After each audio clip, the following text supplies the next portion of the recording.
listen up. I think I did. Do like those. Okay. Oh wait, no, it turned on. All right, guys. So who can tell me what that big thing in the background of that picture is? The water. What was the water from? Rain. The rain. Did it rain here a lot? Yes. The last couple weeks, it's been raining a lot.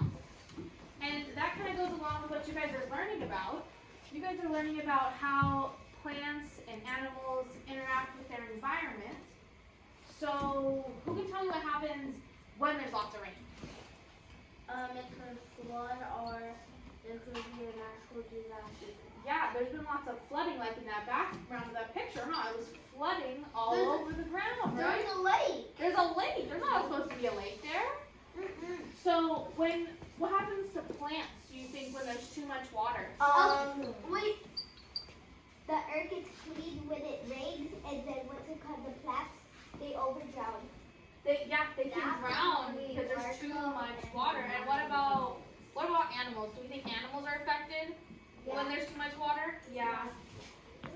They get a lot of water in their bowls, though. They do get a lot of water in their bowls. Luckily for them. Yeah, good for them. But there's something also that goes along with what you guys are learning is the water cycle. It's how the rain happens, right? Wait, how's it red? Oh, I know. Probably from the dirt. The dirt's red and it rains a lot, then it makes the water kind of red. It looks like a cloud. Wait, I know. Wait, So where does the rain come from? Can anybody tell me where the rain comes from? It comes from the clouds. But does anybody know how it gets in the cloud? Yes, and the great clouds. Evaporation. That is great that you know that.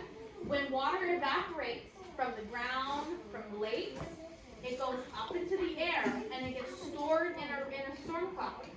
And then once there's enough evaporation in the storm cloud, it falls and it rains. So when there's lots of rain like this, there's lots of evaporation, huh? How much rain was there? A lot, right?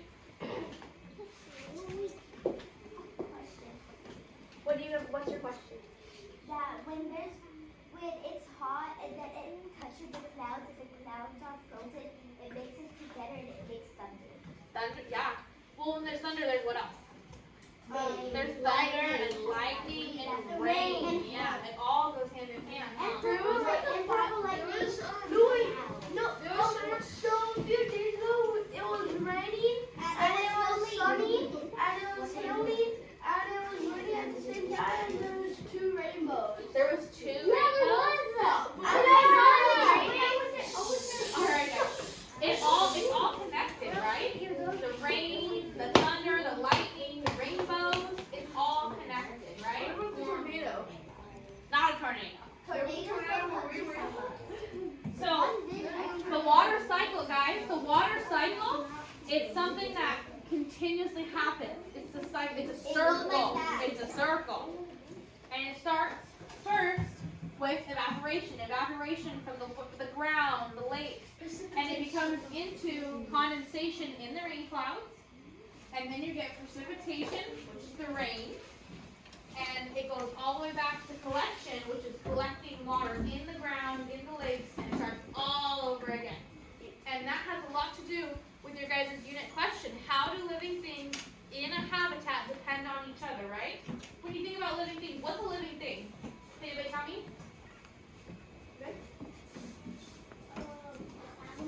An animal is a living thing. What else is a living thing? A human. A human. A human, but Even in birds. a habitat. What's in a habitat? So if there's animals, what else is there? Birds. Birds. That's an animal. Kayla? Animal turtle?